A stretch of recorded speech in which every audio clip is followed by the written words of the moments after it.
Welcome to another episode of the Alamo City Sportscast with Mike Jimenez and Joe Garcia. Make sure to subscribe and hit that like button. Join the discussion as we broadcast live from beautiful West San Antonio. And remember to tip your hosts as it helps the show grow. We're doing the TNT. What's up, San Antonio? What's up, South Texas? This is the Alamo City Sportscast coming at you from not only San Antonio, Texas, we're coming at you from San Diego, California, because on the screen we see Rick Fernandez. You know him as the real Spurnandez over on Spurs Twitter. Joe Garcia producing today's show. I just realized it's a 3-day weekend. Did not realize that. So apparently we're going to be off on Monday for Memorial Day. So four for some of us. Oh, you're off. Are you off today? Four for some of us. Nice. No, I got Monday, Tuesday. Dude, I get Saturday, Sunday, Monday, Tuesday. Very nice. You know, this weekend I am refereeing 13 basketball games. 13. Ooh. 6 one day on Saturday, 7 on Sunday over at Mission Concepcion. I don't know if it's AAU or if it's just rec league or what, but I was asked to do it. It's good money. I'm going on vacation in a couple of weeks, and I figured that's some walking around money, right? The streets of Nashville, can walk around with that in my pocket. Hey, you know, make $400 in a weekend. Bad cash money under the table. Off the books. Nothing wrong with that. I'll take it. I'll take running clock. No W2s. Yeah, it's off the books, Rick. Off the W, baby. Hey, we are going to go for about an hour, 15 minutes or so. Lots to get into today. The Indiana Pacers are done. They are done. Tyrese Halliburton may or may not play game 3 because of a hamstring issue. Again, they got blown out yesterday. Now, I know that he only missed the second half of the game. Fact of the matter is they were getting blown out anyway. It was a bad game yesterday. Celtics take a 2-0 lead. Pacers are done. So we turn our attention to the Western Conference Finals. I mean, is this do or die for Minnesota? Game 2, do or die? We'll dive into that. King Ryan. Dude. You know, I mean, he's fighting lots of battles, man. The tests have come back in.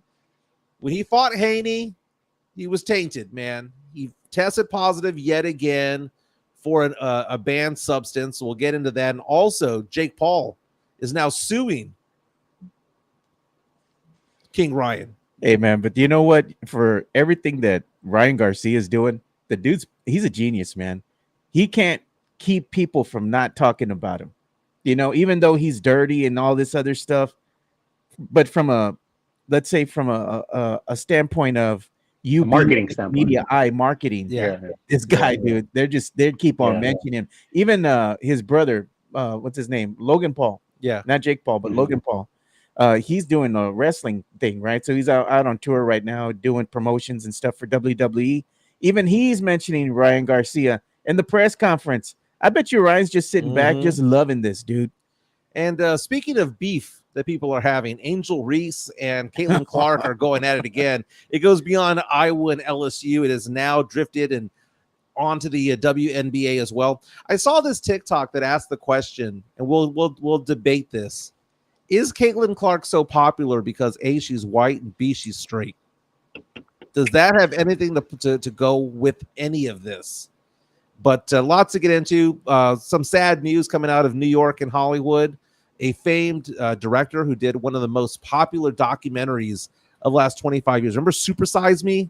The one about McDonald's? Yeah. That guy that binged on McDonald's for every meal for 30 days? That dude died. 53, bro. 53 years old. And had nothing to do with cholesterol. No. But had a lot to do with like fast food. And did that perk your ears up? Did people start taking this more seriously? Now, yesterday, you and I had lunch there, Joe. We went out to Laguna Madre. They were nice enough to retweet the photos that you posted on it. Yeah, you pointing to the burger? Pointing to the burger, that's right. I went to Laguna Madre and I had the burger because, to quote Pulp Fiction, that is a tasty burger. Okay. Royale with cheese. The big kahuna. Big kahuna burger. I think you know where, bro. We take him to a seafood restaurant and this dude orders a freaking burger, bro. Okay. So Sean, who was with us, so we had Mario Cavazos out there. Yeah. Sean Quintero went out there. We put out the bat signal saying, hey, if you want to have lunch with us, that's where we're going to be. And we would gift you some hats from Tex-Mex Frank. They got the Texican hats. So here's the thing, Fernandez. Apparently, at Laguna Madre, the key lime pie is the shit. It is, bro. Okay, because apparently that is what everyone gravitates to. Now, because Laguna Madre is basically Bill Miller's, the seafood version of Bill Miller's. It is. Right. They have some of the same. They don't have the brownies. They have cookies. Mm-hmm. They have some Weird. big ass cookies, dude. But they have the pecan pie though. The pecan it's pecan. If you say pecan, get the hell out of here. Take your ass back to Georgia. Okay. But they have the pecan pie from Bill Miller's over there, right? So that's what I ended up having. You were raving about key lime Hey, pie. man, that thing is good. Bro. I've never had key lime pie in my entire life. So, as we're finishing,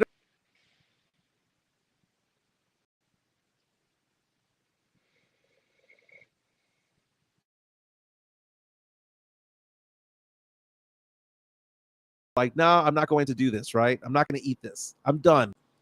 So, I decided to get my fork out and just take a nibble. My first taste, age 47, my first taste of key lime pie. It was disgusting. The consistency sucked. The taste sucked.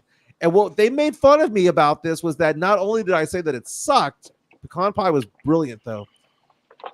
When it came to the key lime pie, I spit it out. I got a napkin out, and I was not going to swallow it. I spit it out. So apparently, Sean was giving me crap last night about that because he was saying, what grown man spits out food at age 47? Just swallow it and be done with it. I'll tell you what grown man does it. Tom Hanks in Big, when he had the escargot, that whole thing where he was like wiping his tongue with a napkin, that was me with the key lime pie from Laguna Madre. But he's really a 12-year-old in a man's body. There you So go, I'm man. a 12-year-old. There you you go. are, you are a 12-year-old in a man's body. Exactly. Midtown, Texas. Can we meet again next Thursday? That's We what we gotta do. figure out what we're gonna do next Thursday for lunch. That's what we do. Yeah. Like, you and I have lunch every Thursday afternoon. I already know what I'm doing for dinner because my daughter, Ava, has already told me because she's with me today. Oh man. She's going, we're going to Cane's tonight, Dad. There you go. Man, I'll tell you, Cane's is like crack for kids, bro. Yeah. Cane's, It's all right. My son. No, I'm saying for kids, man. Like Yeah. my son and I know Steph's kids. Like they every time, man. If you give them a choice, they want Cane's. You know, Yep. my son after practice or after a game, I'm like, hey, let's go sit down somewhere. You know, I'm Nope. trying to have a beer. Like, you know, even a Buffalo Wild Wings. You know, Yeah. he's no. like, Dad, I want Cane's, and I'm like, damn, bro, how much Cane's can you eat, bro? You know what I'm saying? Like I don't know what it is. I don't know what they put in it, but it's something with kids. And then you go into a Cane's, like here in Cali, and it's a bunch of kids, like teenagers. You know what I mean? Yeah. Like the whole place is. Their full. hangout. I mean, yeah. So I don't know what it is, man. It's something about it, but you know, it's fine. I like the bread, I like the toast, and all that It's kind of alright. stuff. It's But yeah, all right. I mean, it's okay. But I'm just saying, like, sometimes I'll pull up to that Cane's and I'll see that line wrapped around, and I tell my son, Yeah. nah, bro. No, bro. dude. You Line- get something else, bro. Line wrapped around, Yeah. 3 minutes, dude. You're in and out in 3 minutes. They are Yeah. as efficient as Chick-fil-A. And here's the thing, though. If given the choice between Chick-fil-A and Cane's, I'll take Cane's all day, every day. Nah, I take Chick-fil-A, bro. Hell Dude, with that Cane's. that's a Cane's close is one. ass. It's booty crumbs. close No, one. dude, Cane's is No, delicious. man. Cane's Close comes one. I like from the Cane's chicken. I like Country. the. It comes from Baton Rouge, Louisiana, man. That's where it's from. Nah. The sauce, excellent, dude. The toast, The excellent. toast is good, but everything else is booty crumbs. Everyone's like, oh well, it's because of the sauce. What is Chick-fil-A about, dude? You know who needs no Polynesian, sauce? You know what Chick-fil-A needs sauce? no sauce? Bush's chicken is elite. Elite. Okay, I have a thing about Bush's chicken. All right, It's good. elite. It's good, but I literally feel my arteries clogged. Hey the man, that's second why you I don't walk need it in every that day. You place. eat it once in a while, bro. Not every damn day. You know what? Let's push sports off to the side. Okay, Morgan Wait, Spurlock. hey, this is a super size me type of. This is a good Yeah. segue. Yeah. Into super size me, yeah. What if you ate Cane's or chicken for a month? Well, What if we Ooh, did? bro. Maybe Mike. Hey, maybe Mike should do that experiment. Well, let's go through this real fast. So for those of you who don't know, Morgan Spurlock, and I don't know if we can show photos or whatnot, but Morgan Spurlock was the director of Super Size Me, which came out about 20 years ago, was nominated for Academy Awards for Best Documentary and things like that. And he passed away at the age of 53 from cancer. So he made big news about this because his whole thing about that was he wanted to show a before and after of what his health looked like after eating 30 days of McDonald's, right? So the whole thing was he was going to have breakfast, lunch and dinner over there. That's all he was supposed to eat, all that stuff. And if they asked him if he wanted to supersize, he would say yes. The other thing was that he had to eat everything on the menu. Now people debate whether or not this was nonsense or not. Morgan Spurlock, after the fact, did say, hey, I was actually still drinking alcohol. He supplemented his McDonald's diet with alcohol, right? Yeah. Some things of that documentary were debunked later on, to be fair. Now he the did concept go on is the concept's great. The concept is. No, the concept's great. Yeah. But he went out there, he gained about 25 pounds. It took him 9 months to lose 20 of them, and it took him like another 6 months to lose the other 5 pounds. But it started the debate though about fast food, because one of the things that he showed on there was, what do McDonald's fries look like if you just cover them up like in a sealer for months at a time? And after about 6 months, the fries look identical to what they looked like when they first arrived, when they were first taken out of the fryer, right? So it made people think about preservatives. It made people think about, their cholesterol and whatnot. I would probably say that it was probably 80% factual what he did, that his sex drive did go down, that his cholesterol did go up and all that. But there were other studies that showed people who went over to McDonald's adhering to a 2,000 calorie diet were actually losing weight, because again, it's about calories, right? It's about, are you consuming more calories than you burn off, right? That's what they're trying to figure out. But bring up the question, RIP Morgan Spurlock, okay? Bring up the question, do you think it's BS or not, Fernandez, that eating fast food 3 meals a day would ruin your wiener, would ruin your ability, to hold one up, would mess with your cholesterol? I mean, do you think that would be it? Probably. I mean, it can't be good for any of your organs, right? To eat nothing but fast food, breakfast, lunch, and dinner. I would say that there's probably something there. That there's got to be, Oh man, look at Mario Cavazos, dude, making it rain today. Thank you, Mario. $5 super chat says, Mike, if you can have a Mexican plate named after you, what would be on it besides a mango margarita in a coco? Okay, first of all, my favorite margarita is a mango margarita. I went out with some friends the other day. Went out with Angel and Val and Myra and all of them the other day, and I said, do not make fun of me for ordering a frozen mango margarita. I like frozen margaritas. Don't get me wrong, I don't mind the on the rocks, but the frozen margarita with the chamoy and the that's my go-to too. I'll do a mangonada all day long, dude. Ain't Brilliant. But if they had a plate named after me, be called the Michael Macho meal. Oh my God.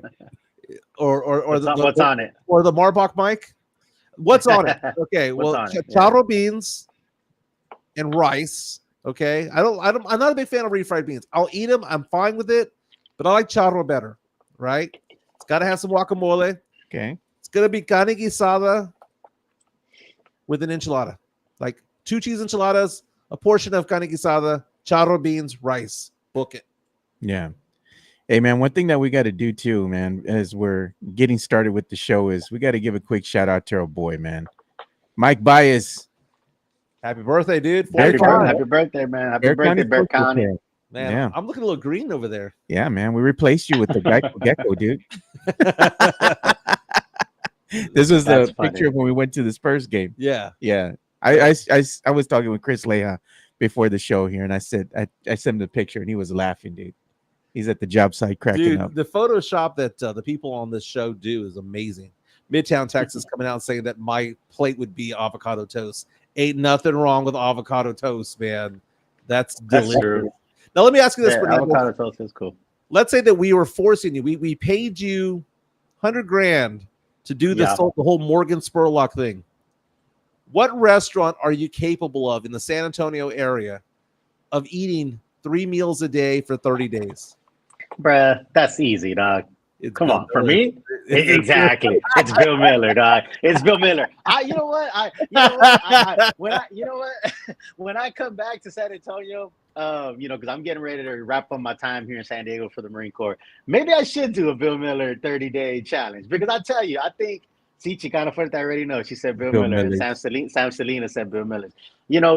I could do Bill Miller's breakfast, lunch, and dinner. I mean, I do it sometimes, for a day or two in a row, but I think I could do Bill Miller. I mean, again, hey, well, and the thing about it too is, I mean, it's between fast food and non-fast food, I guess, in my opinion. You know what I mean? So, you got some, it's not all, there's some good stuff there. You get some salad in between. You got some salad in between. You get everything on the menu, right? There's a lot in there. So, again, those tacos, man, I'm telling you, man. Vegetable soup. Yeah, vegetable soup. Yeah. I'm telling you, man, that brisket, egg, and cheese taco, bro, will change your life, bro. That's my go-to. That's my go-to.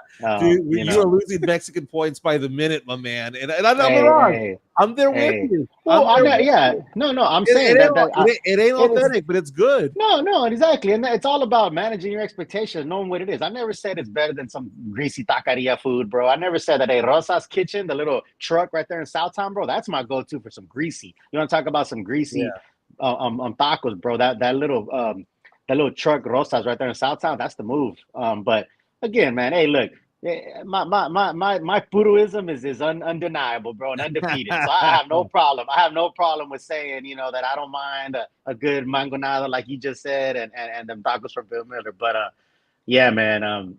Steph keeps saying she needs it. Hey, don't worry, that thing will stay up. Man, ain't no problem there. Ain't no problem there, baby. Ain't no problem there. Hey, we have another birthday too. It looks like another listener of ours, Chris Gonzalez. He shares the same birthday as Mike Bias. Happy birthday to you, Chris. Thanks for supporting the show and interacting with us. Hell yeah, man. We've had some birthdays. We had Sandro Mamuskelashvili's birthday just passed. Yeah, yesterday. Pitbull Cruz, right? Boxing champion. Isak Cruz's birthday just passed. Actually, did you see the Mamu bought his brother a car? Did you see that? That was really cool. That was super cool. Yeah, man. That's awesome, man. He's a cool dude, man. I'm telling you, he was at that event that Steph and I went to. The Salvation Army put it together in Frost, where he signed Spurs Ladies Truck and all that. Last time I was in town, and he was super cool, man. Super interactive with the fans. Took a picture with everybody, signed for everybody. Even left his little area. It's funny, because there's all the PR people, right? And they're kind of and he was like, I'm gonna go to the truck to Spurs Ladies Truck, right? Because she was parked up there. So he got up, he walked over there, man, signed it, did all.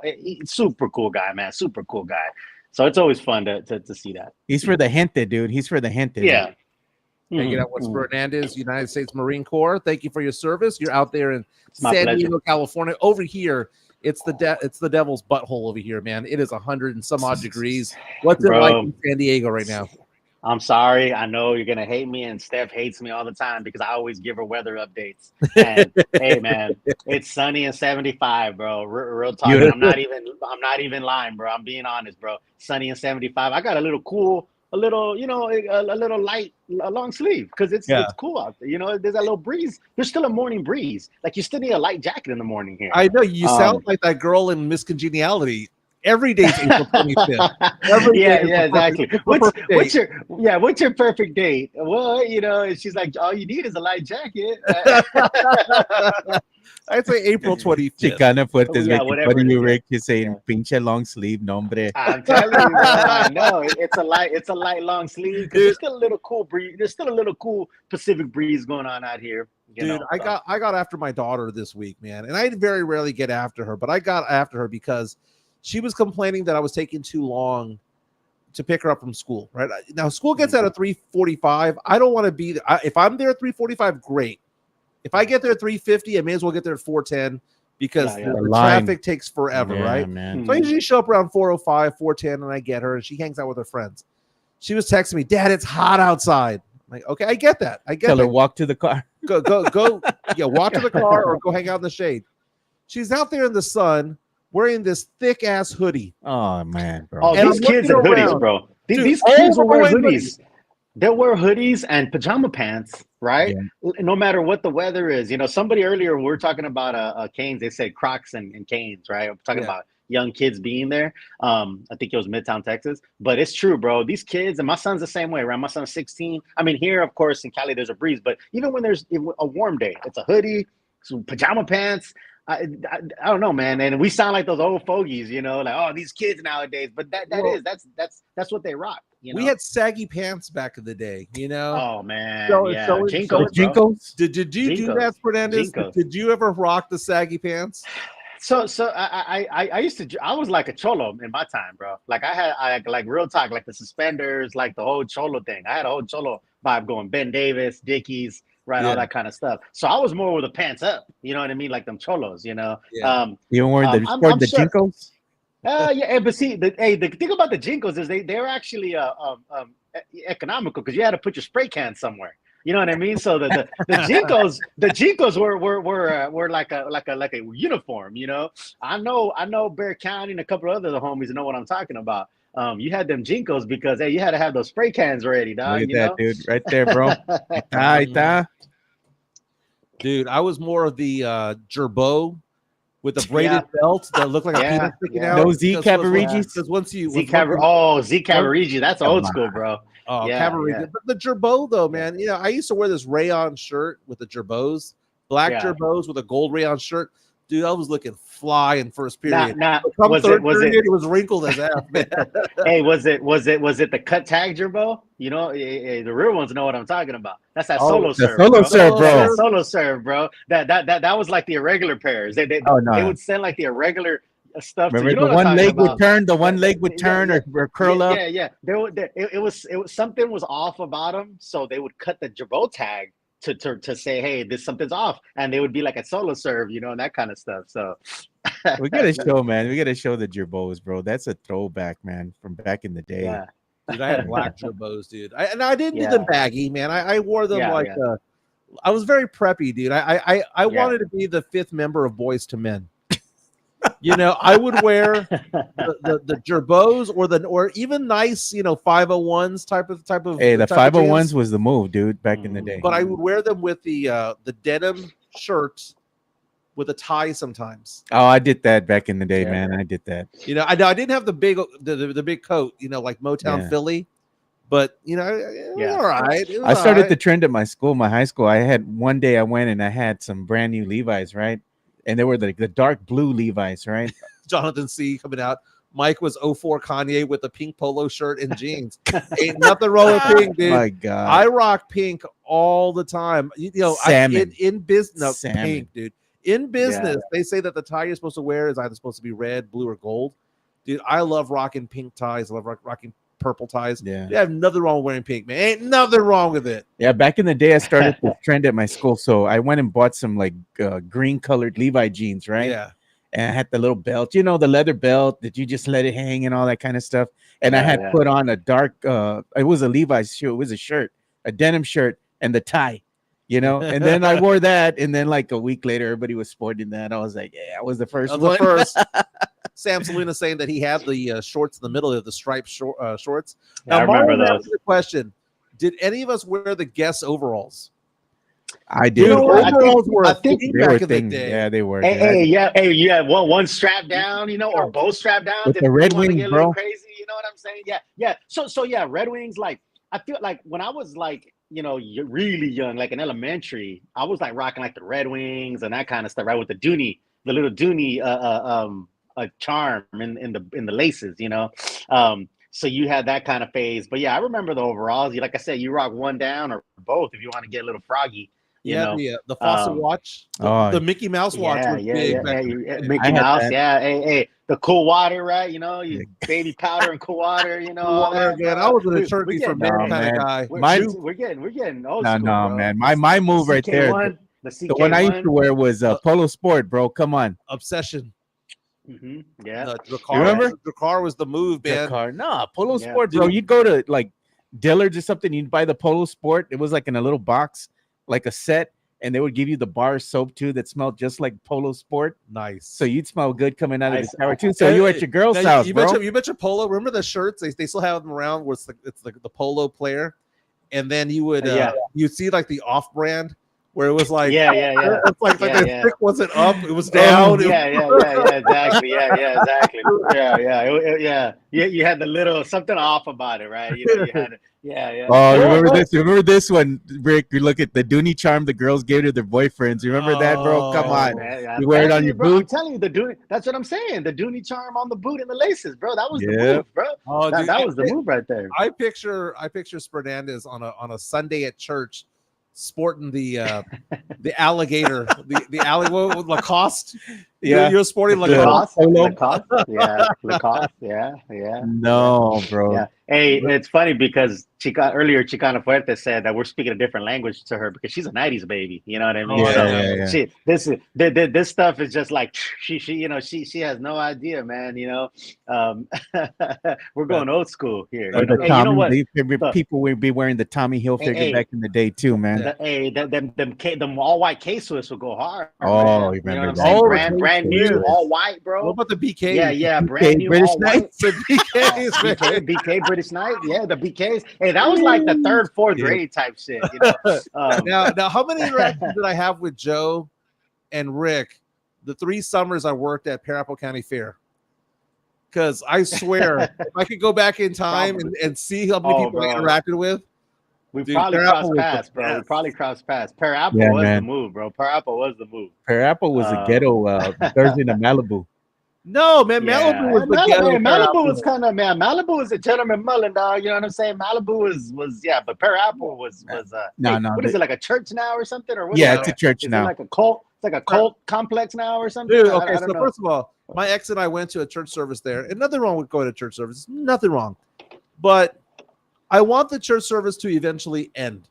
Okay. Oh, no. I'm not Catholic, but I've gone to Catholic masses. You're even out in 45 minutes. I mean, it's like it's like watching a Netflix show. It's 45 minutes and you're done. In and out. Yeah. You go to a non-denominational church. Sometimes it'll go about an hour and a half, right? 30 minutes of praise and worship. The church I go to, hour and 15, right? You get there at 9, you're out at 10:15. Get there at 10:30, you're out at 11:45, right? Because as he says, I have football to watch, right? So even he knows what's up. That church, I think the service that I went to about a year ago is still going on. Marathon? It was a marathon. Oh, man. It was 3 hours in, man. And I was there going, this is the same service? They passed the plate 3 times. Dude, it was damn. The best part of it was one of the guys that was preaching out there. He's a white guy. Man. He's a white guy. He thought he was a brother. Oh, no, man. He ended every sentence with, ha! Like, come on, man. He reminded me of that guy from Coming to America, Arsenio Hall, when he was playing the pastor. Yeah. I love the Lord. And loving the Lord is wrong. I don't want to be right. He's all like, girl, somebody should sop you up with a biscuit. I believe the children are our future. Randy Watson. Hey, that boy good. Hey, I thought he was a trash can. Our boy Sam Salinas actually makes a good point. He says, makes me wonder how many times we all crossed paths back in the day, because we're talking about all this. Yeah. That's actually really interesting, because here's the thing. If you're 30 or 40 in that range, you grew up either Marbach and West Side here and there, downtown. Like I used to go hang out downtown sometimes, when we were in high school, different things. And again, obviously there was no social media, and there's a lot of people, Fiesta.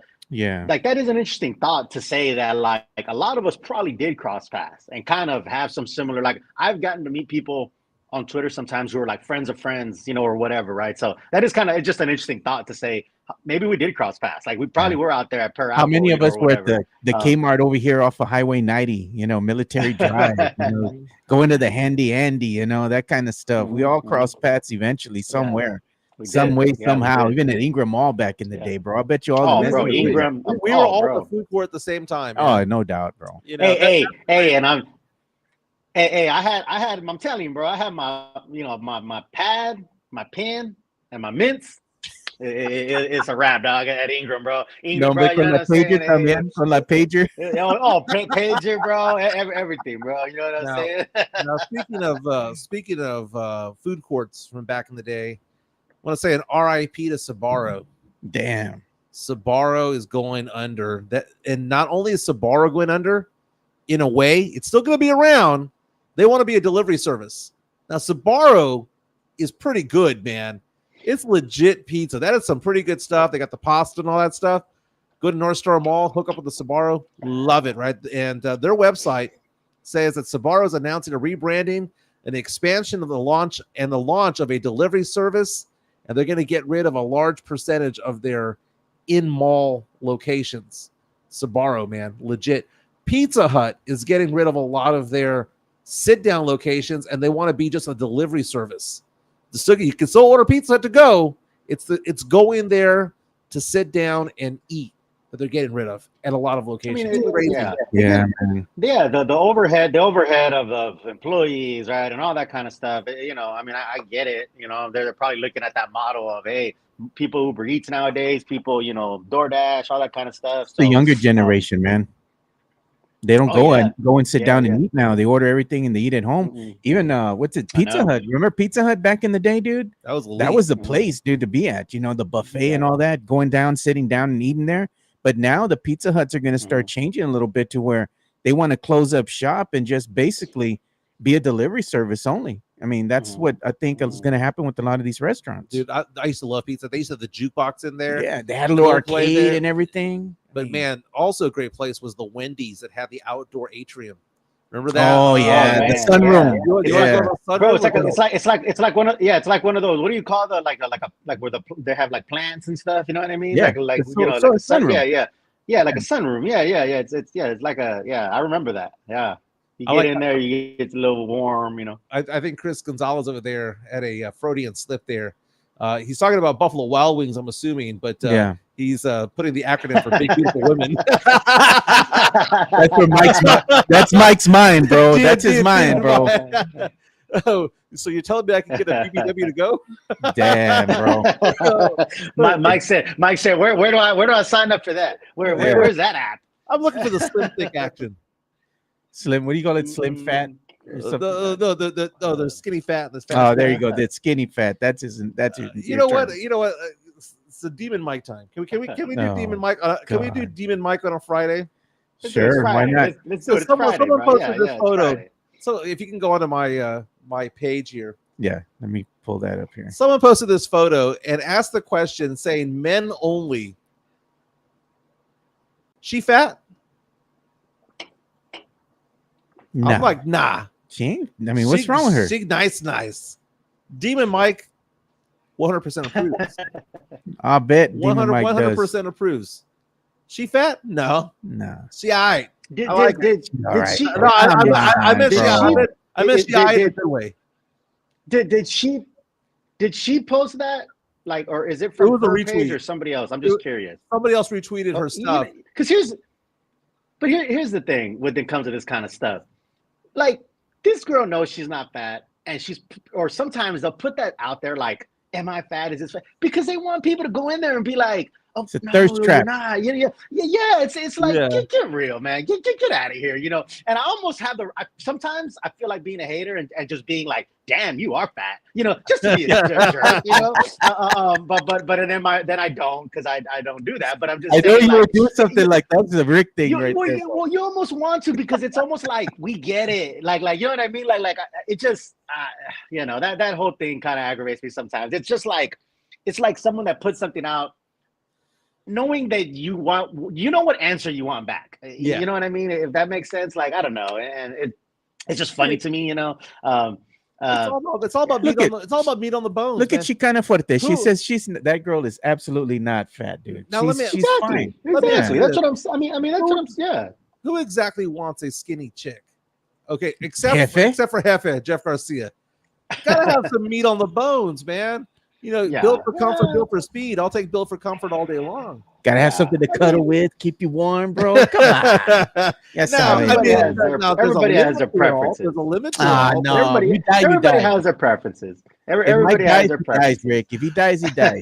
I like how we're like, I asked the question, who wants a skinny chick? And we all said at the same time, Jeff Garcia. Jeff Garcia. He wants the ones built. Nothing to hold on to, man. Nothing to hold on to at all, man. Yeah.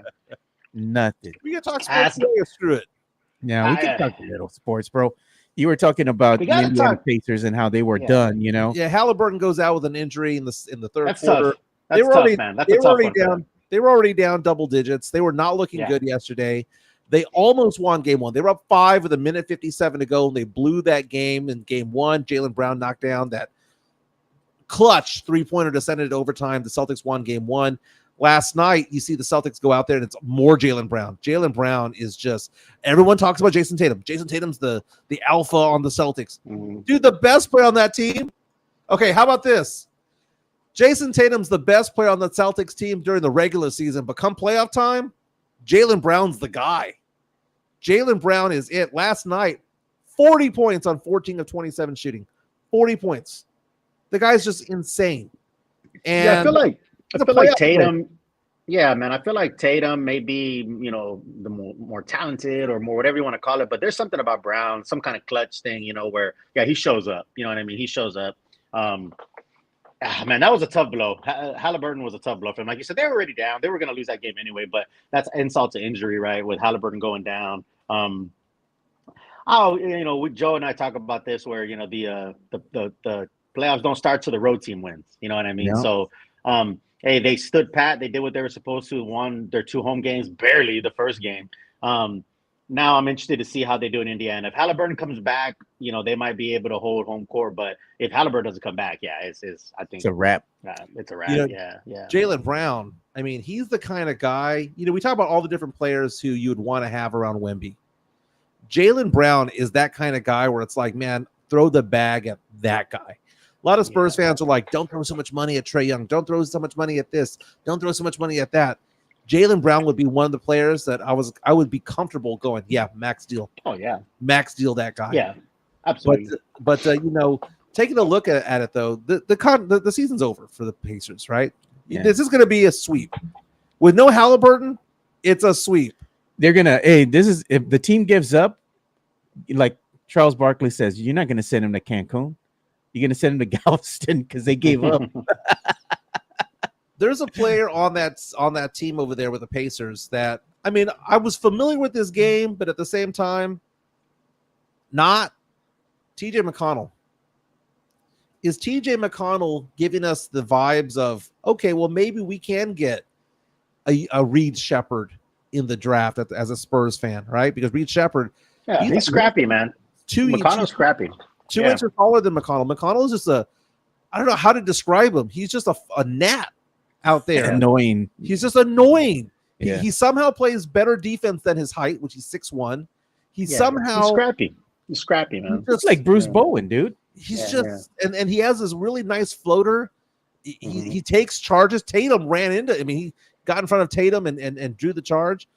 Dude, TJ McConnell is just like that guy. Whenever I look at certain players like Rob Dillingham out of Kentucky, or you see a Reed Shepherd, I'm thinking to myself, maybe Kemba Walker, maybe a TJ McConnell, or they're at least showing that you don't need to be 6'7" to be effective in the league. Oh yeah, man. Yeah, I mean, it's like that JJ Barea effect. It's like those different type of players who they're small, but they're just scrappy, and it's almost like they use being small to their advantage because they're low. Patrick, you know what I mean? They're low. They like do the reach around steals behind the back, like, and it's like, and people don't really think, oh, well, they're not that good on defense because look how small they are. So it's almost like they use that small stature to their advantage, And I mean, it's rare. Obviously, it's more times often than not a bigger person defending. We got Pledge watching right now, Mike. James Pleasure says he's the first in, last out type of guy, quick and not fast. Okay, so Pleasure and I, that's so freaking funny.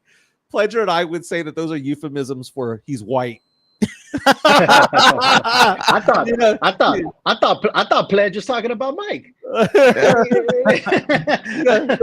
He's cerebral. That was the phrase that they used. He's the first one in the gym, the last one out. He's cerebral. Cerebral assassin. Yeah. Hey, Pledge is watching, man.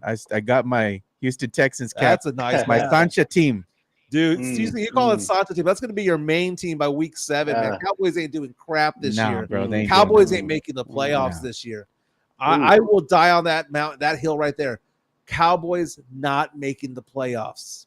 Ain't gonna happen. Ain't gonna happen. Yeah, make room for me, Pledge. I'm coming over, man. We're going to the bar.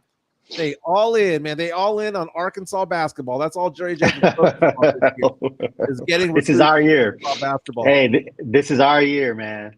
Pledge just say nice. Yeah, he's a scrappy player, has a lot of heart. Hey, those are all euphemisms. He's the four. We need to go we need to go have a night out with the boys, man. We need to go hang out with Pledge. Dude, I love Pledger, man. I love Pledge. Go hang out with Pledge, man. That man, last I saw him, I gave him a big old man hug. And it was one of those man hugs that lasted probably about 6 seconds as we rocked back and forth. That's my Gotta make it weird, Mike. That's not weird. That's my boy.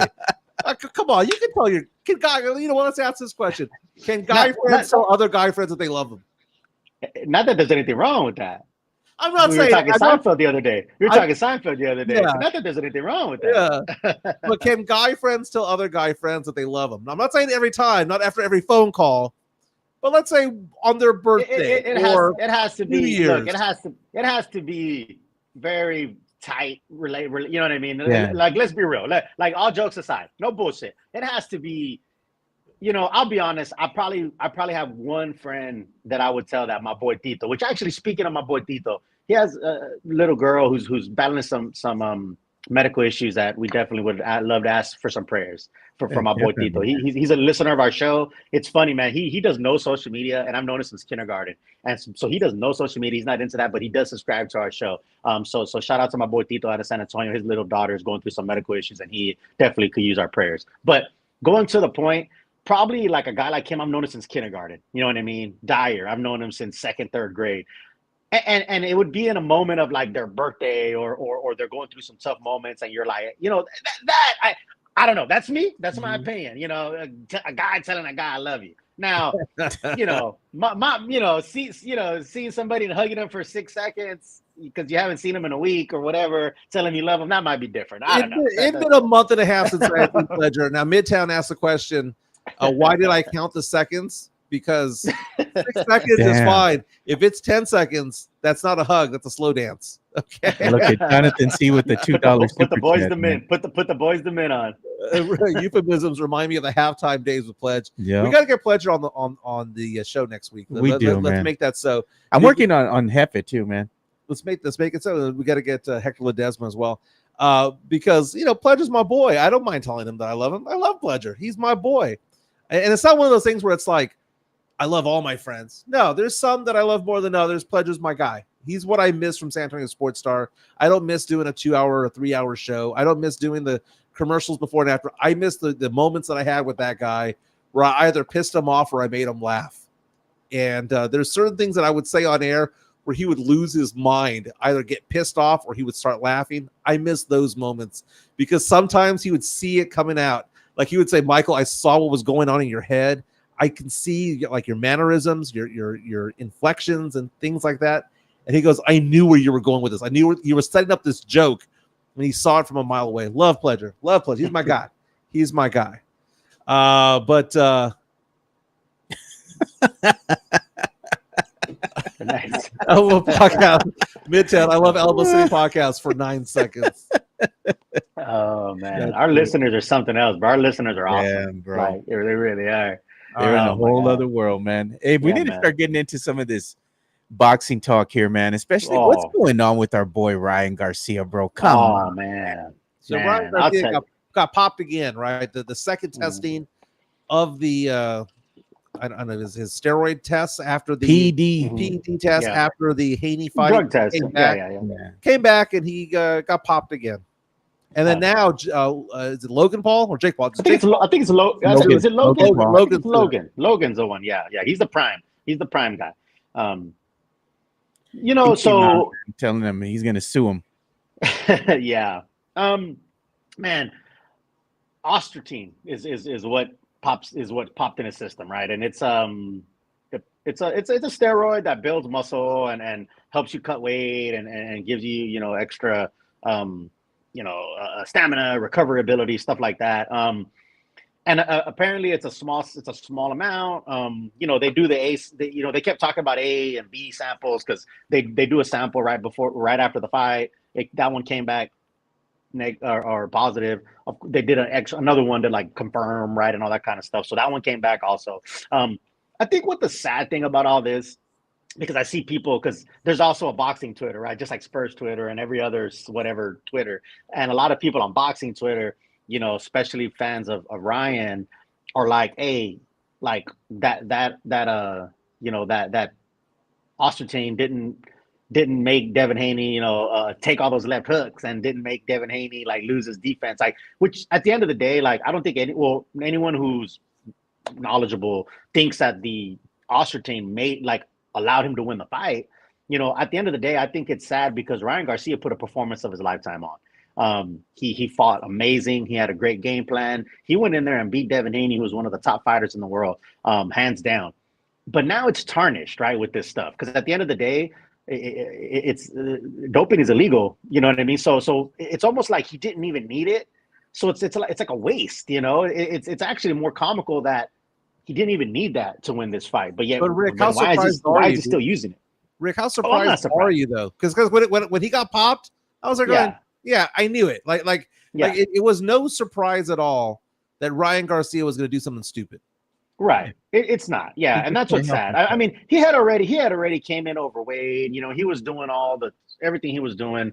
And that's what I'm saying is he's such an enigma because he's very talented. Like he doesn't need to do all that stuff. You know what I mean? Like I understand that I feel like he definitely wants to, play to I almost feel like he knows that his shelf life is pretty short. So he wants to always be remembered and be in pop culture and you know what I mean, and social media and all that other stuff. And he's probably going to start doing exhibition fights against MMA guys. You know, it's going to be like a circus with him, you know, which, you know, it's kind of sad because like I said, the kid has skills. Like he has legitimate boxing skills. Like he's not a YouTube fighter. I mean, the dude was a national champion as an amateur. He has you know what I mean? Like he's an actual, he has a boxing pedigree. He has a boxing pedigree. Yeah. And he's very skilled, very talented, very fast. He could, you know, and it's like one of those things where he doesn't take it seriously, but he has so much talent that he gets away with it. But that's only going to last so long, you know. Is this tweet accurate? Did he actually tweet that? Yeah, he did, and then he deleted it. He misspelled. Then he deleted it. Yeah. He tweeted a bunch of stuff when it first came out, and then he deleted all of it. You know, I'm sure his PR people probably told him, like, "Hey, bro, like, delete that crap." Hey, but look at this comment here, Rick, from Puro Pinche Sports. You know, shout out to you guys watching us here on YouTube. They put the tank loss messed up Brian's approach moving forward. That's a good point. That's a good point from Puro Pinche Sports because if you go back to the tank fight, he wasn't acting all like crazy like this. Like you know what I mean? He was. As a matter of fact, I remember Tank would come to like the press conferences late, and you know he would show up like the diva. Like Tank was the one and Ryan was actually taking pride in, hey, I'm here, I'm where we're supposed to be at whatever time. You know what I mean? I'm promoting the fight. Like he was like that clean cut, wholesome kind of approach. And then like, you know, he got brutally knocked out or stopped. He had some weight cutting issues.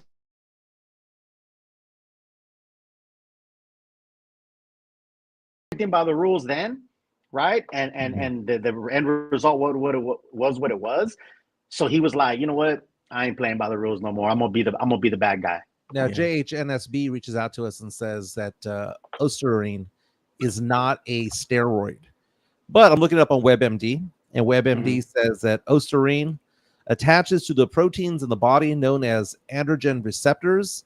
It binds to these receptors and it tells the muscles to grow. Yeah, it's a muscle building agent, which again, I don't think he needed that to be Devin Haney. You know what I mean?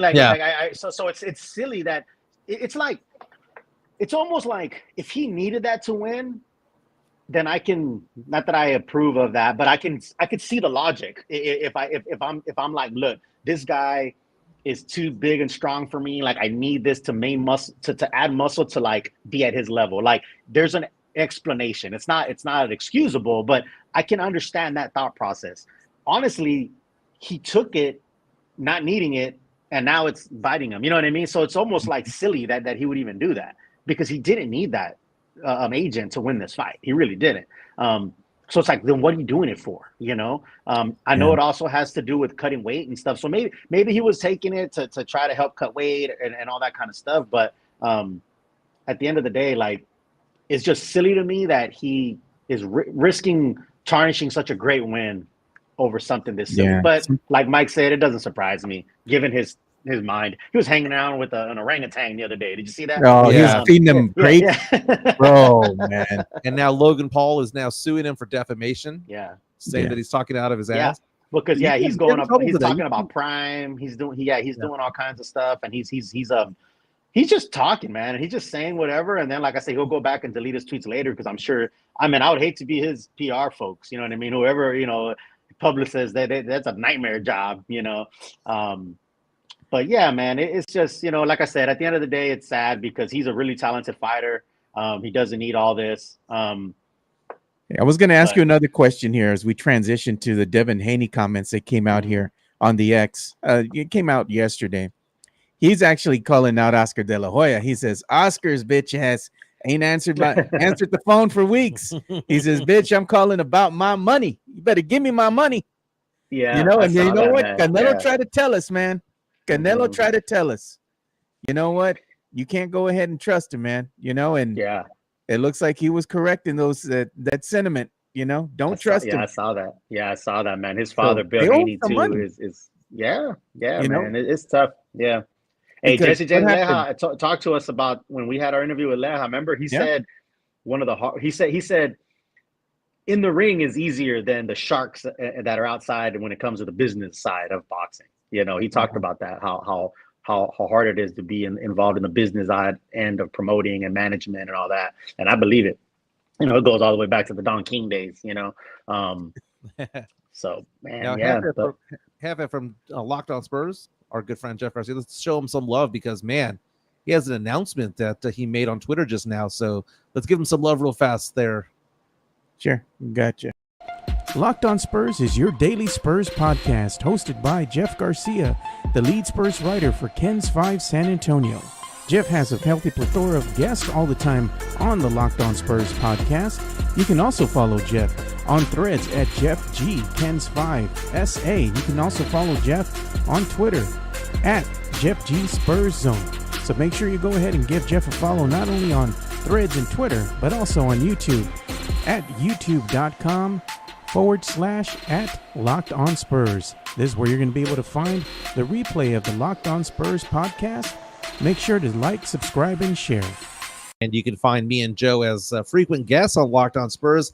I subscribe on Spotify. I also subscribe on YouTube as well. You should too. But if you can show my screen, he posted an article on Kens5.com, Jeff Garcia, about the Iceman collection coming out.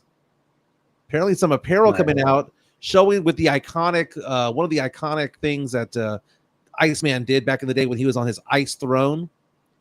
It's pretty cool, man. Look at that logo. Look at that logo right there. That jacket goes hard. That jacket that says ice is really nice. It is nice.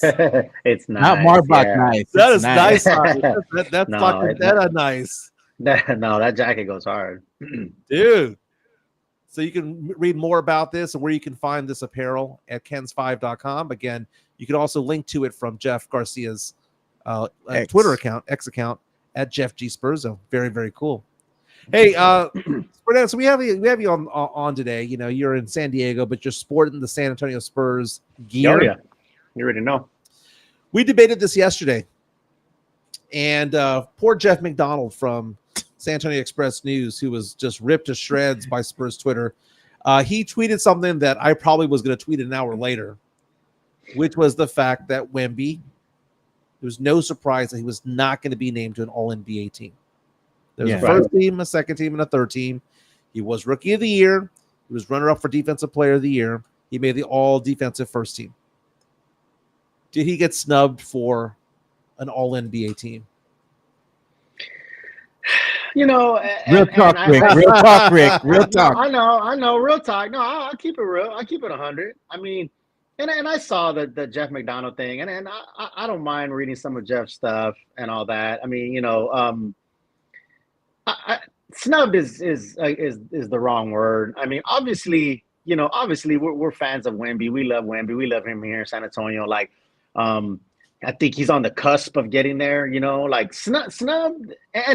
And again, I can't speak for other fans because I know he said something like, you know, fans don't get upset or don't. Yeah. I don't know what he said. Well, whatever he's telling fans how to fan in essence, which people kind of don't take too kindly to that. However you go, I've been accused of telling people how to fan, which I didn't think I was, but you're a gatekeeper. I can only speak, you know, that's yeah. I can only speak for myself. I mean, when I say things like, "Oh, Wemby got snubbed," or "Wemby got robbed," or whatever, I say it in jest. I kind of say it in haha. Like with Defensive Player of the Year, we knew Gobert was gonna get it. I mean, come on, man, we knew Gobert was gonna get it. To me, him being second and even getting some first place votes is a nod to his credit as a rookie. So in All NBA, I think he's on the cusp. You know what I mean? Getting robbed or snubbed would mean like he's there and he still didn't get it. So I don't think snubbed or robbed is the right word. I think he's on the cusp of getting it. It's not surprising to me, but that's not going to stop us who are passionate, and from saying things like he got snubbed, he got robbed. He's on the cusp. He could have went. He could have got. It's like again. It's like one of those boxing decisions that it could have went either way. He's right on the border. Could he have gotten in over one of the last guys that got in? Maybe. But the politics of if the Spurs had a better record, would he gotten in? That's the question. That's the question. And that whether you agree with it or not, that's how the voters think. So right? Jeff And McDonald from the Express News. Jeff McDonald from the Express News doubled down on his take. He doubled down. He said, and quote. And all 15 players on this year's All-NBA teams played for teams that won 46 games at least and qualified for the play-in. That there was nobody on an All-NBA team that was in the lottery, right? Yeah. And part of it was the fact that, at the end of the year, Wemby had solidified himself as a top 10 player in the NBA. We saw what he was doing, even without Vassell out there, without Sohan on the court. He was out there performing with Julian Champagnie on one side and Mamu on the other, right? And he still was putting up triple doubles or close to it. Devontae Graham, he was having a better game when he had Devontae and Mamu on there. He was playing at a top 10 level, but this is a season-long award. He wasn't playing at a top 10 level in October. He wasn't in November, wasn't in December, wasn't in January.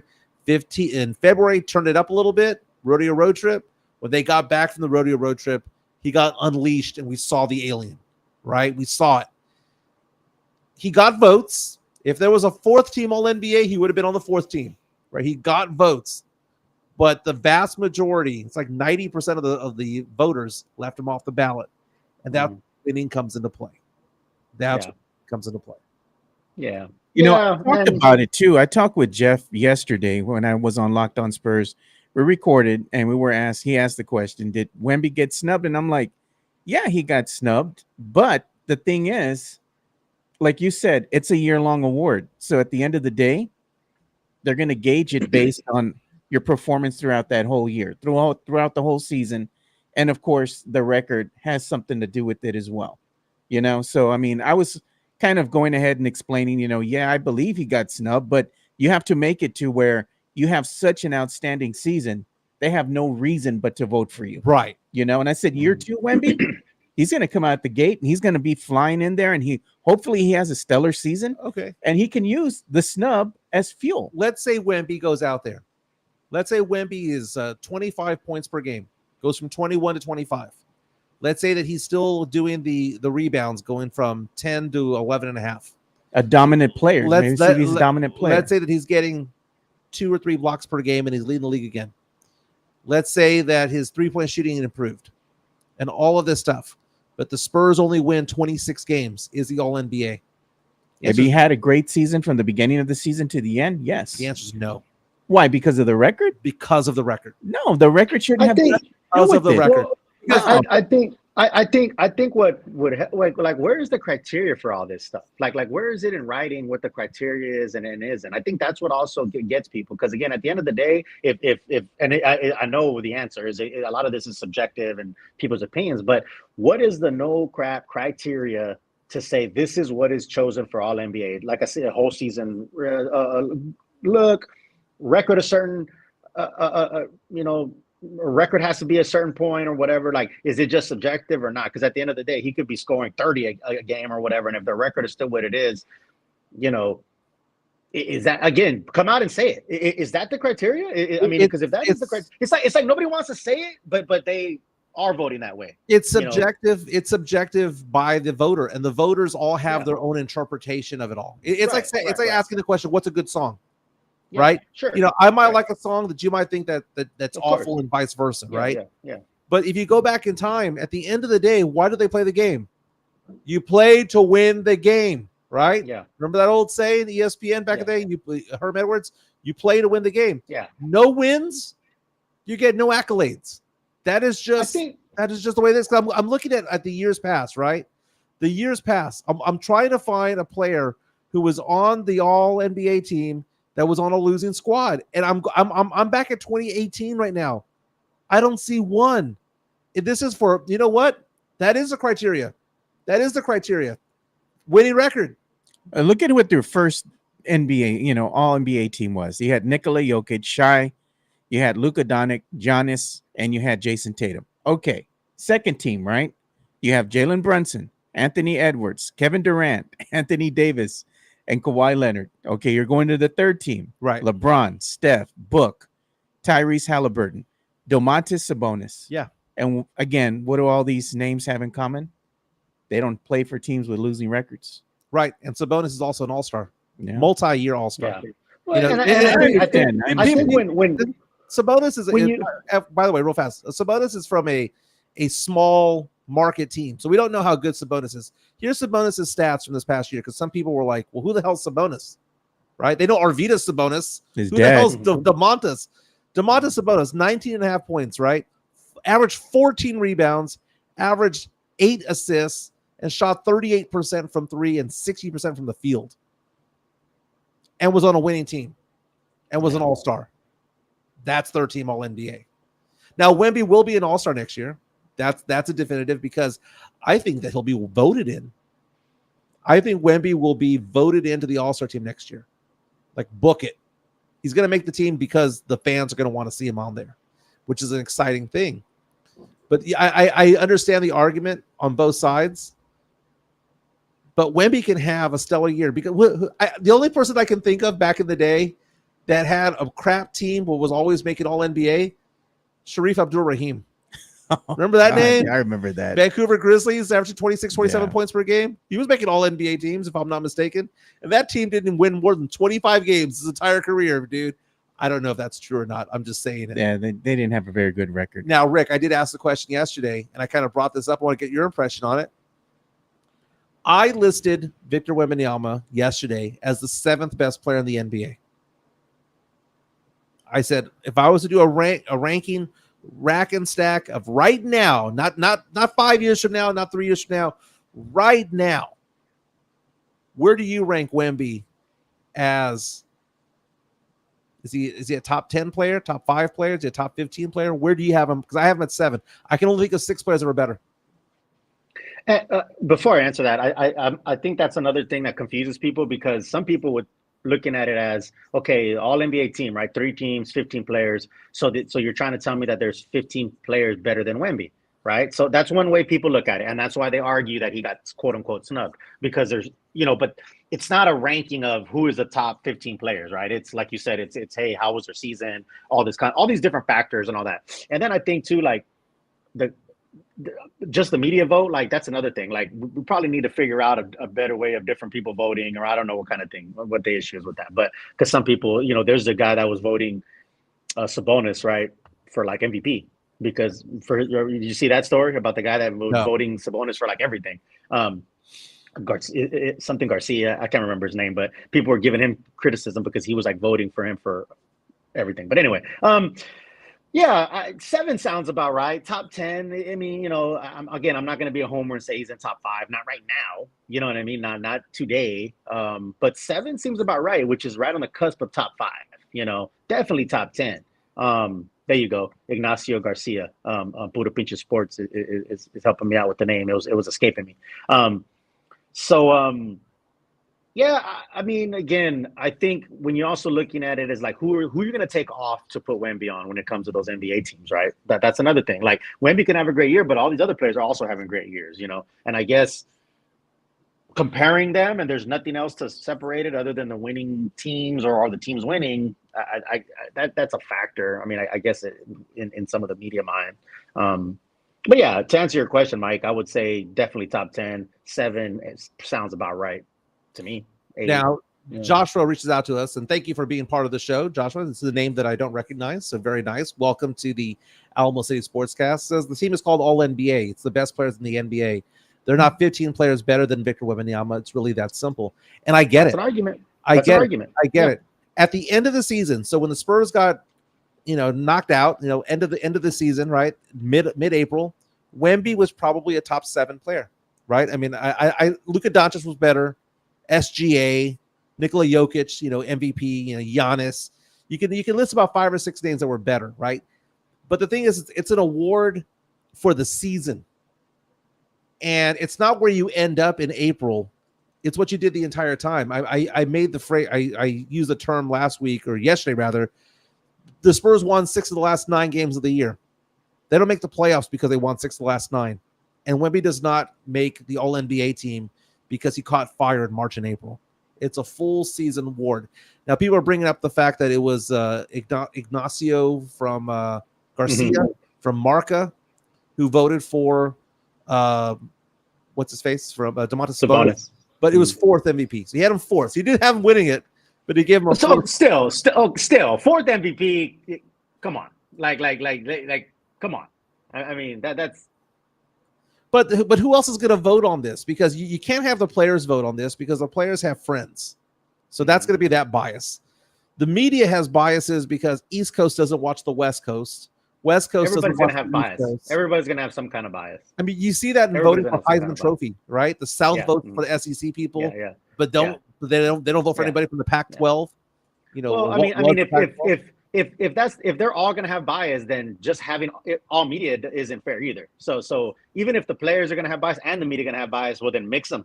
They all have biases. Yeah. I mean, I don't know. I know it's been that way forever, but who's to say that the media is the only one that gets to vote? Like, the subjectiveness can also go to boxing. How can you watch? You can have 3 judges who have completely 3 different viewpoints of the same fight, and they're sitting 2 feet from each other.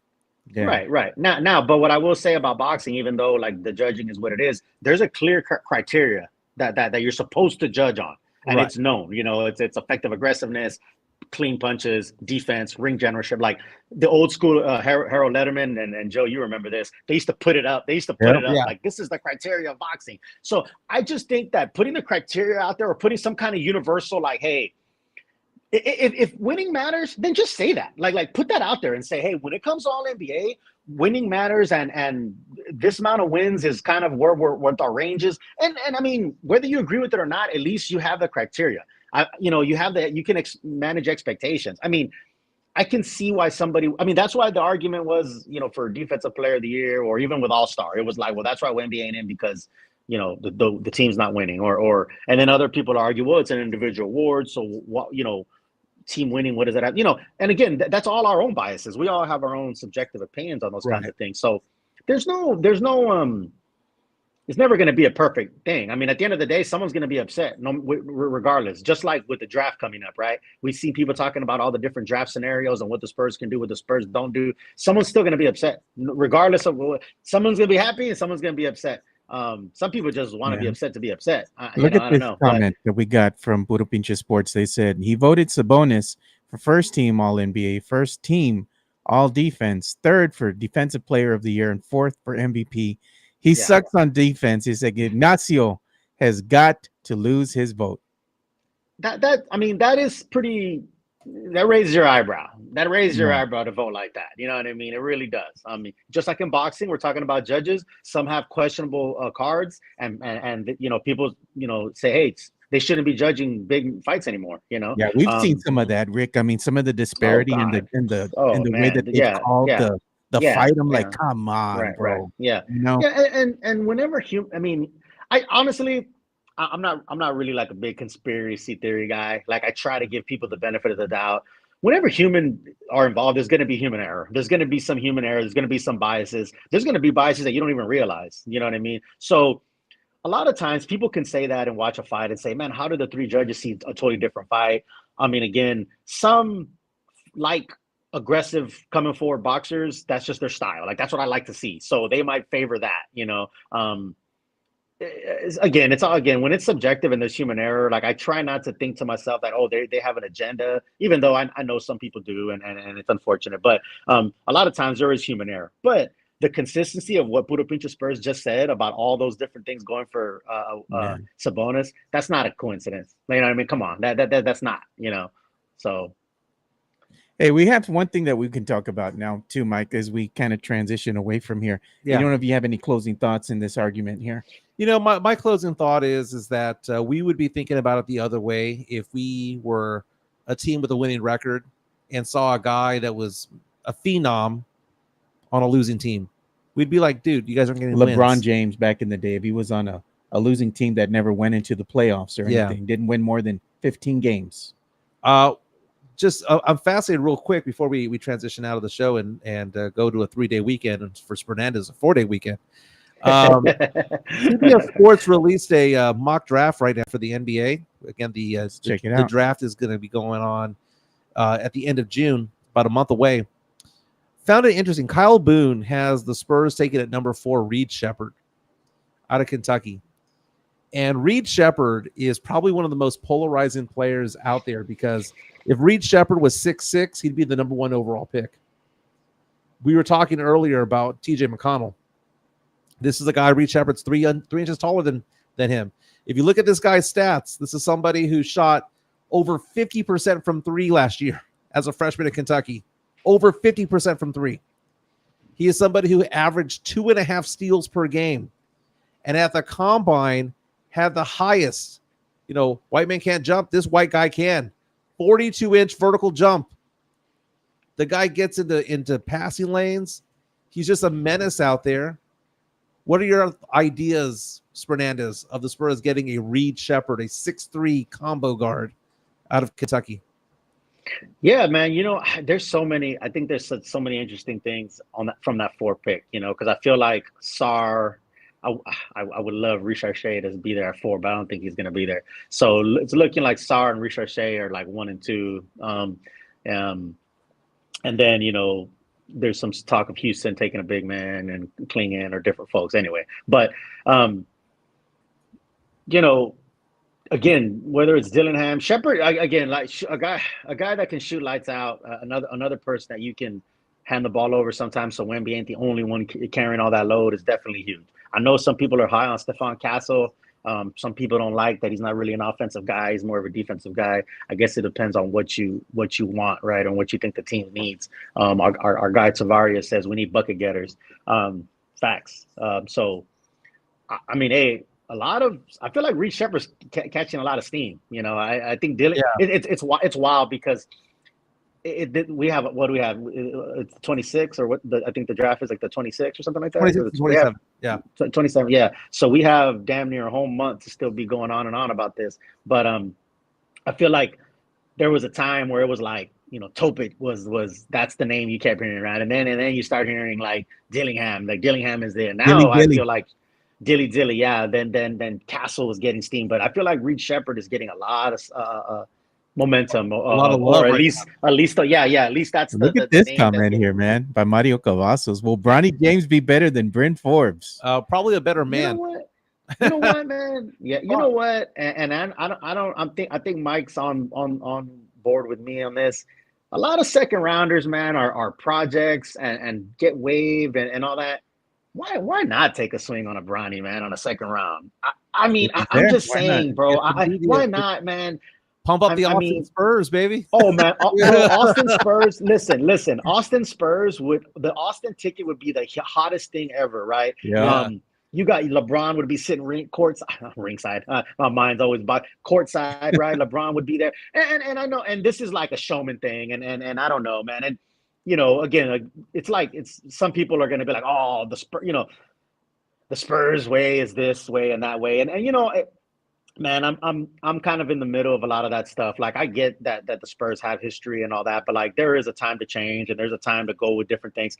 It would be kind of a circus move, like a Showtime move, to say, look, get Bronny, play him in Austin. LeBron's gonna be sitting courtside. We're gonna get a bunch of publicity. I mean, it's not crazy. I don't think it's crazy. I mean, with Wemby there, the media is already crazy. It's already going to be insane. Like, why not add to this? I don't know. That's me. And I mean, the kid, I'm not saying, he's not a first round pick. He's, but again, he has some pedigree in him. Obviously, he's got that LeBron, bloodline. And Look at I don't that. know. This comment here by Puro Pinche Sports. A kid who absorbed his father's IQ. I'll take it in the second. No lies detected, man. That's what I'm saying. A second rounder. I'm not saying to take a first round. I'm not saying, okay, you take him in the first. Now you're asking for trouble. A second round guy who you might just draft and stash or waive later. Bronny can you imagine that? Just from a marketing standpoint? Bringing Bronny over. Noah Perez, Bronny and Wemby will sell tickets. Hey, that's what I'm saying. That's what I'm saying. You know what? He'll be the first player to have not the name James back there. He's just supposed to have his first name. His nickname is Bronny. Yeah. I'll tell you this. I'll tell you what I'm gonna be doing on draft night. In the second round, I'm gonna get onto the Austin Spurs season ticket site, and I'm gonna have it prepped. And in that second round, if Bronny gets drafted, I'm gonna hit purchase or buy or whatever, purchase, buy, whatever on those Austin Spurs season tickets. I put it on God. I thought about this yesterday because I'm telling you, let that happen. Those tickets would be insane. And I'm telling you, I'm not lying. I'm going to do it. I'm going to have it up and ready on my iPad or somewhere and let them announce him in one of the second rounders. I'm hitting purchase on season tickets for Austin Spurs because those are gonna go for a pretty penny. By the way, the CBS Sports mock draft that we were talking about by Kyle Boone, which was released this morning, some surprises on there. Has Alex Sarr going number 1 overall, the center going from France going to Atlanta. Zachary Reese of France going to the Wizards. Donovan Clingan, center from UConn, going to the Rockets. Reed Shepard, as we mentioned. Clingan's gotten a lot of steam too lately. I feel like his name wasn't thrown around lately now because Topic used to be the third guy. A lot of people were saying Topic, but Clingan's getting a lot of love. Dalton Connect of Tennessee going to the Pistons. Tijan Salaloun from France going to Charlotte. That's a name that the Spurs probably. That's another name that's been thrown around a lot at 8. He's balling in the French playoffs right now, man. So it is what it is. Stephon Castle going 7 to Portland, according to CBS Sports. They have the Spurs taking Nikola Topic at number 8 out of Serbia. Matas Buzelis, number 9. Ron Holland of the G League Ignite going to the Jazz at 10. Now, here's the thing. They have 2 players falling. Those names being Rob Dillingham at number 15 and Cody Williams at 17. Rob Dillingham, the rationale that they gave was that Dillingham at the combine was a lot smaller than people thought, that he only weighs $165. And he's 6'1", 165. The guy can get buckets. But now that I'm thinking about it, Reed Shepard, maybe I got to fall in with Reed Shepard because I've been a dilly guy for so long because I want to play. Not that there was anything wrong with Reed Shepard. I just saw dilly as just somebody who attacked the lane better, and I like somebody who attacks the lane. But Reed Shepard, man, you give me a guy that shoots 53% from 3, I'll take it. What do we need? We need and he plays defense. He plays defense. He's basically a taller TJ McConnell. Right? As our good friend James Pledger says, first guy in the gym, last one out. Euphemism for dude is white. Man. But he's 42-inch vertical. 42-inch. Reed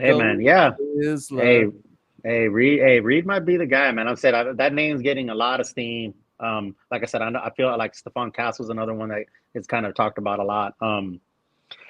It's gonna be interesting, man. Like it really is. I mean, it's gonna 4 and 8. That 8th one is also. It's gonna be interesting to see what other teams pick, who picks, and who falls, and all that kind of stuff, right? And even the Spurs have 2 second rounders, and the first one is like a 35 or something, which is 35. It's 5 spots out of first round, which you know what I'm saying. That's pretty good. I mean, you could find somebody in that spot, and then I think what's 44 or something like that is the other one. Yeah. And NBA.com is also releasing an article right now saying that they believe that Rob Dillingham is going to slide also. They echo the exact same thing that was said by CBS Sports. They're saying the size that they're hearing is a thing. They think that Castle is now definitively a top 5. So it says right here, Rob Dillingham taking a slide. It says Castle jumps into the top 5, basically consensus. So if the Spurs want him, they're gonna have to get him at 4. I like it, dude. I like it. And they're basically also saying that Clingan to Houston basically just lock it down. Hmm. That lock it down. So it's almost like you're looking at one's going to be Sar, three's going to be Klingon, pretty much locked in. Yeah. The two is, are they going to go Reese Arche? Or are they going to go Reed Shepherd? Right. Here, and it's the Wizards. You know what I mean? And so I feel like and maybe this is just me hoping, but I feel like the Wizards could do something off the wall, something crazy, you know, and do something. And if Reese Arche is there at 4, man, like, I mean, you got to take him. There's no, I think you have to take him at 4. And that's I'm thinking the same thing of the scenarios of like, how could it happen? And I mean, it only takes, like you said, I agree with you. I think the 1 and 3 seem to be locked. It just takes one Wizards to do something crazy to like have Reese Arche end up falling to 4, which would be awesome. Tim Gonzalez. Imagine if Bronny does a commercial, an HEB commercial with Wemby. How crazy would that be? And then you have LeBron making a cameo. I mean, come on. They would have to do something with like, you know, all the like fathers, like the juniors and that kind of thing, and some type of HEB commercial with, you know, the dad taking his son to HEB or something. I don't know. It'd be insane. Like it would be insane. Like I said, it might be just a publicity move or marketing move, but I mean, hey, I would be mad at man. it. I wouldn't either. Not like I said, not for a second rounder. Second rounder, like I said, 9 times out of 10, they're gonna go to Austin anyway. They're gonna get waived. They're gonna. I mean, again, there's very few Manu Ginobilis, you know, that are gonna come out of the, you know. Come on, let's be real. So to me, it's almost like, why not? I mean, you know, it's you're losing out of a second rounder. I don't know. I'd take it again. Then some people might not like this, but then LeBron might want to play his last years with Pop. I don't know, man. It's interesting. You know, it's interesting, and I'm not mad at it. But I saw this interesting article yesterday. I'm trying to find it real fast before we go, but if not, it's no big deal. It was asking the questions: if we redrafted the 2023 NBA draft, what would it look like? Number 1 would have been Victor Wembanyama. Obviously, he went number 1. Number 2 would have been Brandon Miller. He went number 2.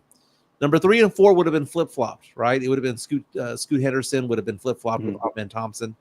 So last draft, the top 4 players in the draft went in the top 4.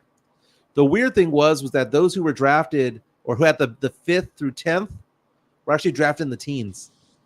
It was like the number 12 player, like Lively and Jaime Jaquez and all that were drafted later on. That if you redrafted it, top 4 went the way that they should have gone.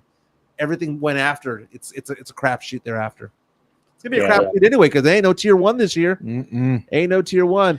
Got some role players. That is Spurnandez in San Diego. Thank you so much. Also, by the way, for those of you who didn't watch it, you can go on to the Alamo City Podcast Network and check out Spurnandez's interview with Jesse James Leal. That was good stuff, man. That was very good stuff. Appreciate you, man. Yeah, for sure.